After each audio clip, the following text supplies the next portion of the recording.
Bonjour, hari ini kita akan belajar mengenai kritik sastra. Apa sih itu?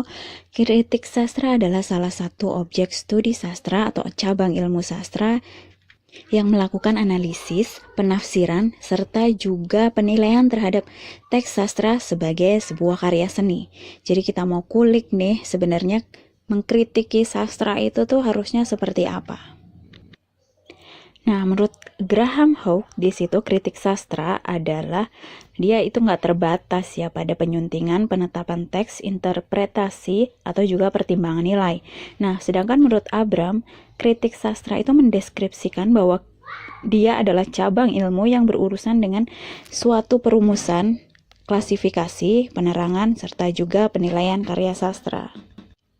Sedangkan ciri-ciri kritik sastra itu yang pertama bersifat objektif, kedua bertujuan untuk dapat membangun atau memperbaiki karya yang dikritik, ketiga menjadi bahan acuan untuk dapat atau bisa meningkatkan kreativitas pencipta karya tersebut. Jadi bukan hanya untuk menghakimi ya, tapi ini bisa juga menjadi membangun karya yang dikritik tadi. Lalu, menurut Pradopo, fungsi utama dari kritik sastra ini dapat digolongkan menjadi 3, yaitu pertama untuk perkembangan ilmu sastra sendiri. Berarti di sini karya sastra tuh nggak bisa didukung tanpa kritik sastra. Jadi karya sastra tidak bisa digolong-golongkan atau dianalisis tanpa adanya bantuan dari kritik sastra tersebut. Kedua adalah untuk perkembangan kesusastraan itu sendiri. Jadi ketika kritik sastra ini adalah salah satu poin untuk membangun kesusastraan itu sendiri ya. Jadi untuk melihat sebagaimana dia berkembang menjadi sebuah karya sastra. Lalu yang ketiga adalah sebagai penerangan masyarakat. Jadi di sini fungsi kritik sastra ini sebagai penerangan ya. Jadi masyarakat bisa mengambil baik atau buruk hal yang ada dalam karya sastra tersebut. Fungsi kritik sastra itu dapat digolongkan menjadi 2. Pertama bagi pembaca dan bagi penulis. Bagi pembaca ini bisa membantu memahami suatu karya sastra. Jadi dengan kritik sastra ini yang mengolah lebih dalam lagi, pembaca bisa semakin mengerti sebenarnya karya sastra itu tentang apa ya gitu.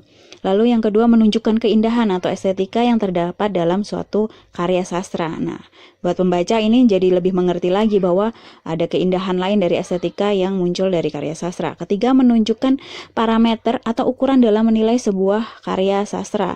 Jadi kritik sastra bisa membantu pembaca untuk tahu bagaimana ukuran dalam menilai sebuah karya sastra. Yang keempat adalah menunjukkan nilai-nilai, misalkan pesan moral yang dapat dipetik dari sebuah karya sastra. Terkadang kalau kita membaca sebuah karya sastra, kita tidak dengan serta-merta mengetahui nilai-nilai yang ada di dalam karya sastra. Dengan adanya kritik sastra ini membantu pembaca mengerti apa saja pesan moral atau nilai-nilai yang bisa mereka pahami. Gitu. Lalu bagi penulis, ini pertama mengetahui kekurangan juga kelemahan karyanya. Ya, karena kritik sastra akan membongkar semua apa yang ada dalam karya sastra. Yang kedua, mengetahui kelebihan karyanya. Ya, selain kekurangan juga ada kelebihannya bahwa bagaimana sih karya sastra ini. Lalu yang ketiga adalah mengetahui masalah-masalah yang mungkin akan dijadikan tema tulisannya. Ketika dikritik itu akan dibedah secara menyeluruh. Jadi ini membantu penulis mungkin ada yang miss gitu ya dari tulisan karyanya sebelumnya yang itu bisa jadi ide untuk karya-karya selanjutnya. Nah, selain fungsi ada manfaatnya nih. Ada 3. Yang pertama adalah manfaat kritik sastra tadi bagi penulis. Ini bisa memperluas wawasan penulis, baik itu yang berkaitan dengan bahasa, objek, ataupun tema-tema tulisan. Karena kritik sastra ini pasti akan menyeluruh dari semua aspek yang ada dalam karya sastranya ya. Begitu juga dengan teknik bersastranya, pasti akan lebih dikritik lagi ya. Nah, kritik sastra ini juga menanamkan motivasi untuk menulis ya buat pembaca, karena setelah mengetahui semua kekurangan dan kelebihannya, ini pasti si penulis akan lebih punya motivasi untuk meningkatkan kualitas pada tulisannya berdasarkan apa yang telah dilakukan para kritikus sastra. Lalu yang kedua adalah manfaat kritik sastra bagi pembaca. Ini adalah untuk menjembatani kesenjangan yang terjadi nih antara pembaca serta karya sastra. Terkadang kita seringkali tidak mengerti apa sih makna yang tersembunyi dalam karya sastra, apa sebenarnya yang terjadi dalam karya sastra tersebut. Nah, kritik sastra muncul di situ untuk menjembatani nih, memberikan informasi lain. Nah, informasi-informasi itu yang mungkin tidak terjangkau ya, tidak bahkan nggak kepikiran sama pembaca, tapi kritikus sastra itu pasti punya ilmu terlebih dahulu ya mengenai subkarya sastra dan kritik sastra, jadi bisa menganalisis, memberikan kritik lebih dalam lagi sehingga bisa memberikan informasi lain terkait karya sastra. Lalu yang kedua ya, bisa menumbuhkan kecintaan pembaca terhadap sebuah karya sastra. Melalui kritik sastra ada nilai-nilai yang dimunculkan, ada hal-hal yang tadinya tidak terlihat jadi kita jadi ngerti. Nah, ini bisa membuat pembaca lebih mencintai karya sastra tersebut. Selanjutnya, meningkatkan kemampuan dalam mengapresiasi suatu karya sastra. Bahwa karya sastranya tuh nggak cuma sekedar itu loh gitu. Misalkan temanya cinta nggak cuma sekedar ngomongin cinta aja, tapi banyak hal yang bisa diungkap dari para kritikus ini ya. Selain itu juga bisa membuka mata hati serta juga pikiran pembaca akan nilai-nilai yang terdapat dalam sebuah karya sastra. Ketika sebuah karya sastra sudah mengalami kritik sastra, semuanya sudah dibongkar habis-habisan di sana. Jadi pembaca bisa mengerti sebenarnya apa nih yang dimaui oleh oleh penulis yang menulis ini. Jadi lebih memahami nilai-nilai apakah itu sama seperti ketika mereka membaca sendiri. Pasti ada hal-hal yang berbeda. Nah, itu buat pembaca ya. Yang ketiga adalah manfaat kritik sastra bagi perkembangan sastra. Ini bisa mendorong laju perkembangan sastra baik secara kualitatif ataupun kuantitatif. Jadi para sastrawan bisa meningkatkan kualitasnya jadi lebih baik dan semakin banyak penulis yang termotivasi sehingga jumlah kuantitasnya akan lebih banyak lagi penulis yang menulis dengan lebih baik. Selain itu juga bisa memperluas cakrawala atau juga permasalahan yang terdapat dalam karya sastra. Jadi para kritikus ini yang sudah membongkar habis-habisan tadi, ini akan menemukan hal-hal yang bisa diangkat lagi, lebih dalam lagi, lebih detail lagi dalam sebuah karya sastra. Jadi ini sangat membantu sekali buat para penulis dan perkembangan sastra. Lalu selanjutnya ada jenis-jenis pendekatan kritik sastra. Menurut Abrams, di sini pendekatan pada sebuah karya sastra dapat dibagi menjadi 4, yaitu kritik mimetik, kritik pragmatik, kritik ekspresif, serta kritik objektif. Yang pertama adalah kritik mimetik. Kritik jenis ini memandang sebuah karya sastra sebagai tiruan aspek-aspek alam. Jadi karya sastra tersebut dianggap sebagai cerminan atau juga penggambaran dunia nyata, sehingga ukuran yang digunakan oleh kritikus itu adalah sejauh mana karya sastra tersebut mampu untuk dapat menggambarkan objek yang sebenarnya di dunia nyata. Selanjutnya yang kedua adalah kritik pragmatik. Kritik jenis ini memandang karya sastra ialah sebagai alat untuk dapat mencapai sebuah tujuan. Tujuan karya sastra pada umumnya itu bersifat edukatif, estetis, atau juga politis. Dengan kata lain, kritik tersebut cenderung menilai karya sastra atas keberhasilannya dalam mencapai tujuannya tadi, mau edukatif, mau estetis, atau politis. Jadi ini akan membongkar karya sastra tadi berdasarkan tujuannya. Jadi apakah tujuannya tercapai? Seperti apa tujuannya?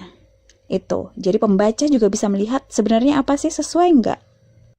Nah, kritik pragmatis ini yang membantu kita bisa melihat sebenarnya nilai apa sih yang tadi yang pembaca pikir, apakah ini soal cinta atau malah ternyata setelah dibongkar oleh para kritikus menggunakan kritik pragmatik ini karya sastra tersebut malah menjadi tujuannya adalah politis. Nah, itu dia.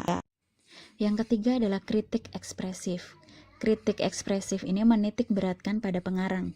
Jadi kritikus ekspresif ini tuh meyakini bahwa sastrawan atau pengarang karya sastranya itu merupakan sebuah unsur pokok yang melahirkan pikiran-pikiran, persepsi-persepsi, dan perasaan yang dikombinasikan dengan karya sastra.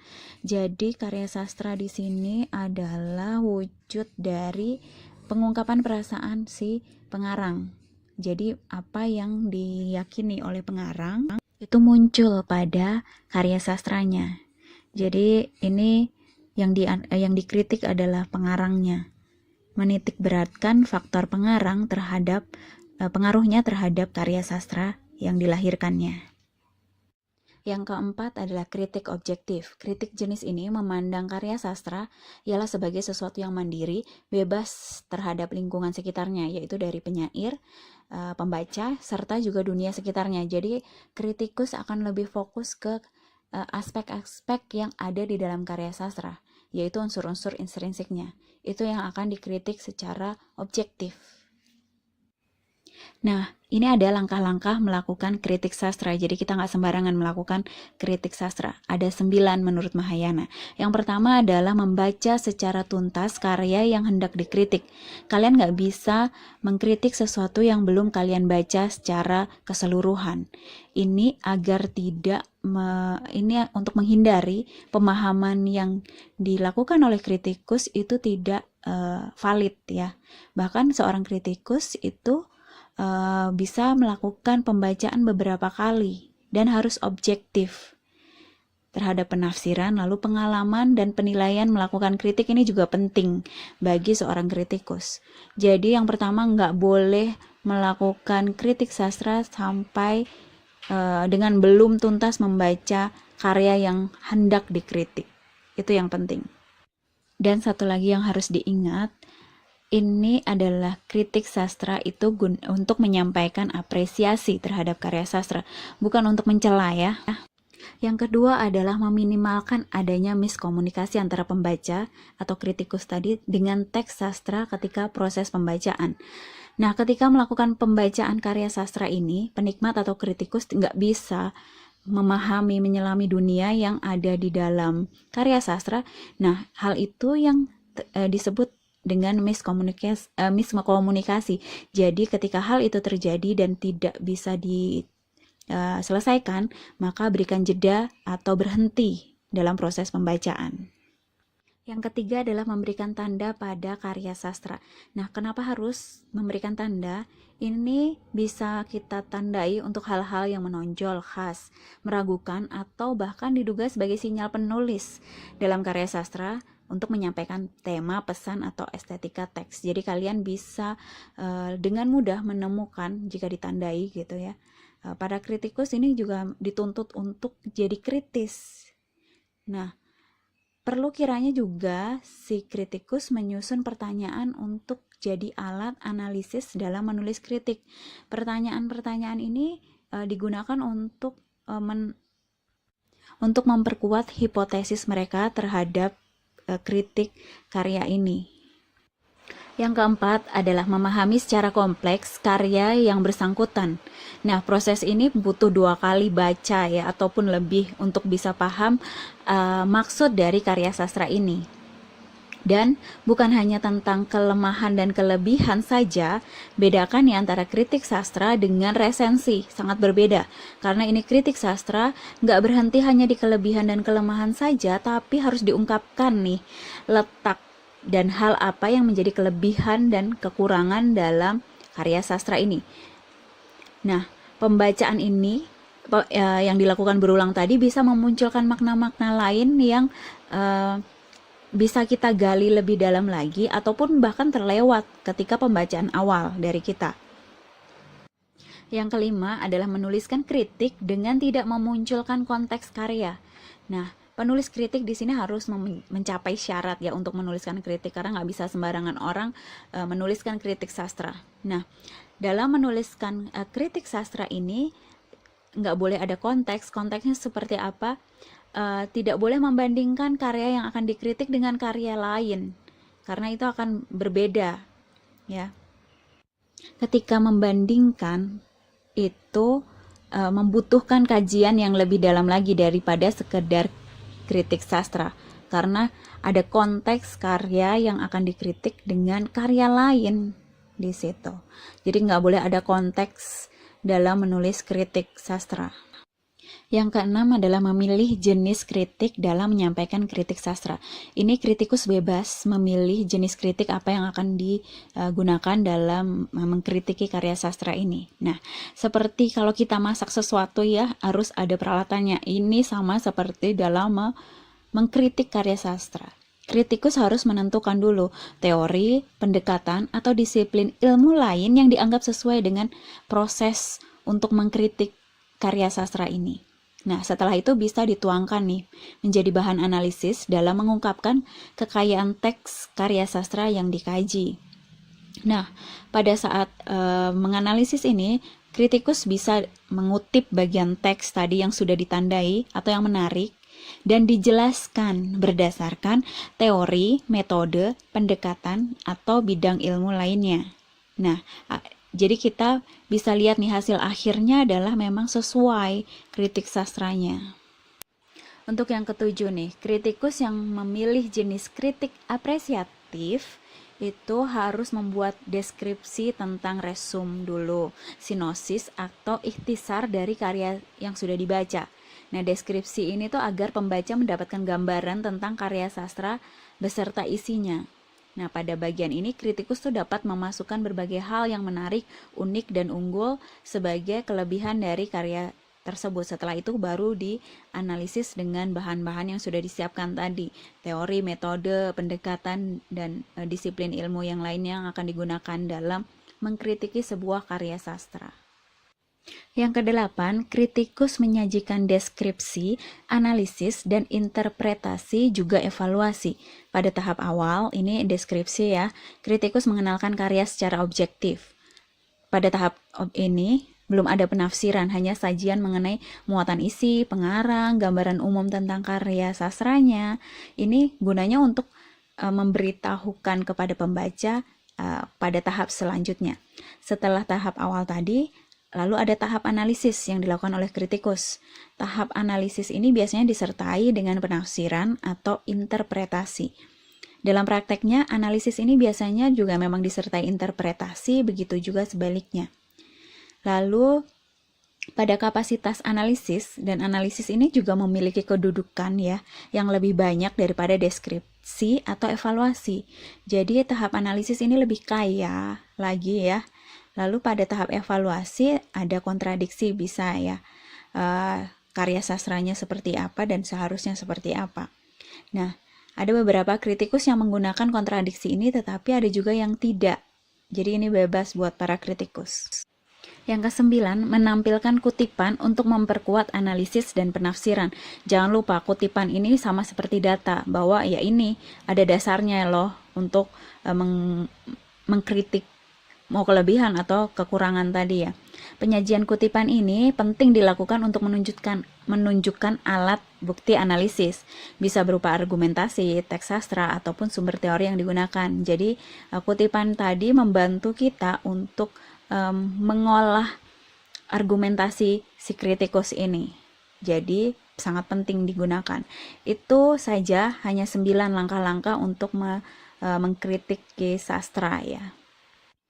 Baiklah, itu saja untuk materi kita hari ini, dan untuk lebih lanjutnya kita akan berdiskusi bersama. Merci beaucoup et bonne journée.